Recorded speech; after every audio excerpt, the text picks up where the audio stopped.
तो hello friends, कैसे हैं आप लोग। तो फ्रेंड, आज की वीडियो सीरीज के अंदर हम लोग पाइथन प्रोग्रामिंग के अंदर अगले चैप्टर को डिस्कस कर रहे हैं, चैप्टर नंबर 4। और अभी तक हम लोग ने 3 चैप्टर को बहुत अच्छी तरीके से डिस्कस किया है। अगर आपने वीडियोस को नहीं देखा, जरूर देख लीजिएगा। प्लेलिस्ट का लिंक आपको नीचे डिस्क्रिप्शन बॉक्स में मिल जाएगा, आप वहां से प्लेलिस्ट को चेकआउट कर सकते हैं। ये वीडियो को स्टार्ट करते हैं। तो यहाँ पे कह रहा है पाइथन बेसिक्स ऑपरेटर्स की बात करें तो कह रहा है कि in Python operators are symbol use to perform operation on variables. यानी पाइथन के अंदर ऑपरेटर्स आपके सैम्बल्स होते हैं जिनका यूज किया जाता है परफॉर्म करने के लिए ऑपरेशन को वेरिएबल के अंदर। ठीक है। टाइप की बात करें ऑपरेटर्स की तो अलग अलग टाइप के ऑपरेटर्स होते हैं। Arithmetic operator, compression operator and assignment operator, bitwise operator and logical operator. ठीक है। अब यहाँ पे आता है ऑपरेटर अर्थमेटिक ऑपरेटर्स। तो यहाँ पे ऑपरेटर्स दिए गए हैं, ये आपके मैथमेटिकल कैलकुलेशन के लिए यूज होते हैं। जैसे प्लस ऑपरेटर का यूज हम करते हैं ऐड करने के लिए, और इसका एग्जांपल दिया है। सब्सट्रैक्शन सब्सट्रैक्ट करने के लिए, ये मल्टीप्लाई करने के लिए, ये डिवाइड करने के लिए, ये मॉडुलस के लिए, ये आपका पावर के लिए, जैसे a का पावर 2 हम करते हैं ना, तो उसी तरीके से ये आपका फ्लोर डिवीजन के लिए। जैसे आपके सामने यहाँ पे वैल्यू दिया हुआ है, ए का वैल्यू 10 है, बी का वैल्यू 3 है, तो ए मॉडुलस बी निकालना है। यानी 3 से हम 10 का डिवाइड करेंगे तो रिमाइंडर 1 आएगा, इसीलिए आउटपुट हमें यहाँ पे 1 देखने को मिल रहा है। ठीक है।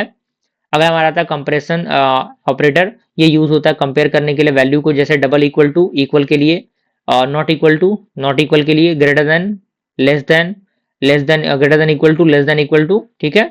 यहाँ पे कह रहा है print 10 less than 5, sorry 10 greater than 5, तो 10 क्या है 5 से बड़ा है तो ट्रू आपके सामने प्रिंट होगा।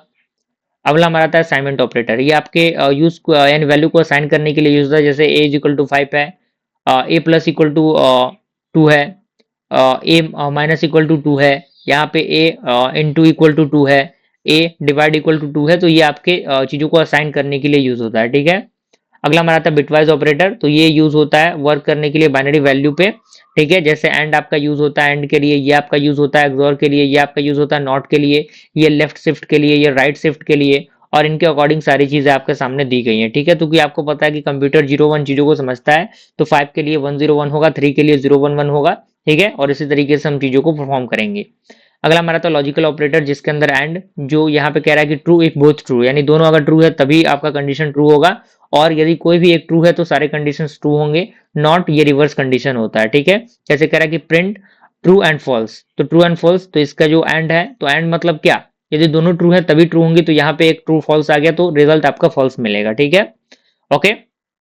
अगला हमारा है ऑपरेटर प्रेसिडेंस। तो ये आपका ऑर्डर होता है जिसके अंदर ऑपरेशंस जो है परफॉर्म्ड होते हैं।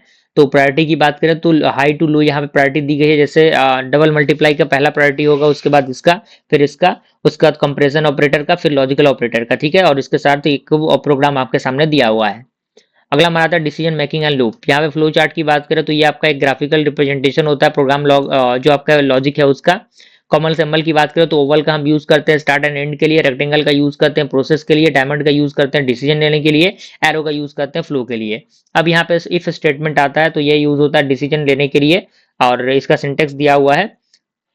इफ एल्स की बात करें, कह रहा है कि if X greater than equal to 10, यानी अगर सॉरी अगर एक्स का वैल्यू 10 से बड़ा है तो हमें प्रिंट करना है ग्रेटर, तो यहाँ पे प्रिंट होगा ग्रेटर। अदर, अगर एक्स का वैल्यू 10 से छोटा है तो क्या प्रिंट होगा, स्मॉलर।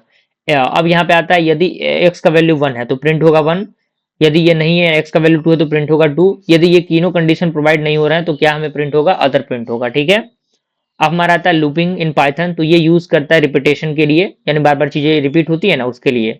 जैसे यहाँ पे दिया फॉर आई इन रेंज 5, यानी आई का रेंज 5 के अकॉर्डिंग तो प्रिंट करना है आई को।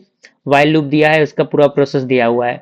लूप कंट्रोल स्टेटमेंट की बात करें तो ये ब्रेक आता है जो एग्जिट करता है लूप को, कंटिन्यू जो स्किप करता है डायरेक्शन को, पास जो कुछ नहीं करता। ठीक है।